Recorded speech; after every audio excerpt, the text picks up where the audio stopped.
Hi, my name is Jung Lee, and I'm here to explain to you about CAT exam or Computer Adaptive Test. And who am I? I'm head of the certification program for Cyber Vista, and I've actually helped develop, take the CAT exam in my past lives working at Kaplan. So I've helped with GRE, GMAT, and also NCLEX. And these are the tests which are currently in CAT format.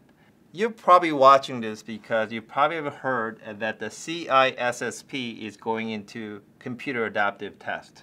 So let's actually talk about some of the questions and concerns you may have about this important change. So let's start with the most important question. What is a CAT? That's a CAT. You probably are not here for that part. So let me tell you what Computer Adaptive Test is. Computer Adaptive Test. Keyword here is adaptive.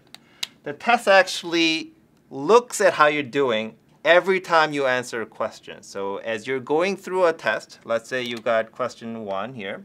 Every time you look at you take a question, if you get it right, it's going to say, oh, this guy got this question right. Let's throw in a second question that's slightly harder.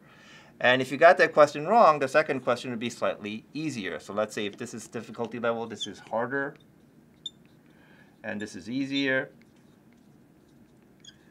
It adapts to how you're answering. So after the second question, if you got that question right, it might throw you question that's slightly harder than that. And then if you got that wrong, it might bring back to the same level as before.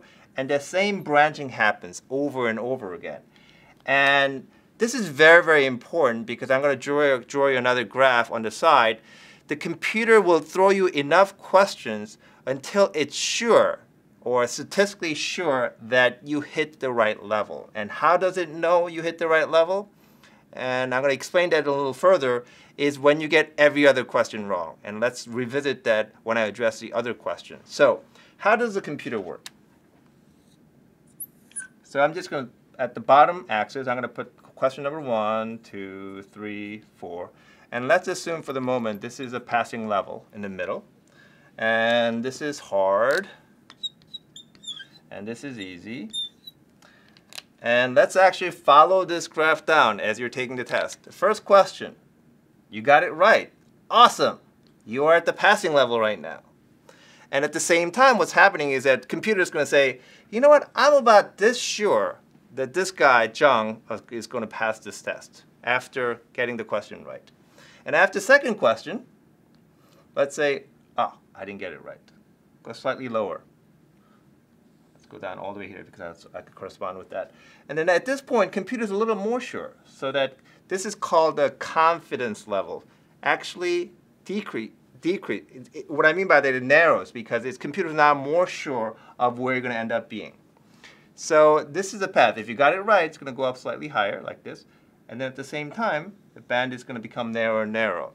Now, after a certain number of questions in any CAT, if the computer is sure that this confidence index falls within the passing level, this is passing, let's say, this is failing.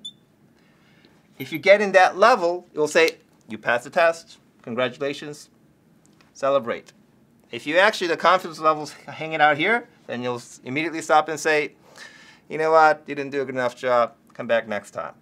Now they're going to throw, but at the same time, if your confidence level goes out and goes out and goes out and still hangs out here, it's going to continue to throw you questions until they're sure that you're above or below that level. So in some ways, you don't even know how many questions you will have to answer.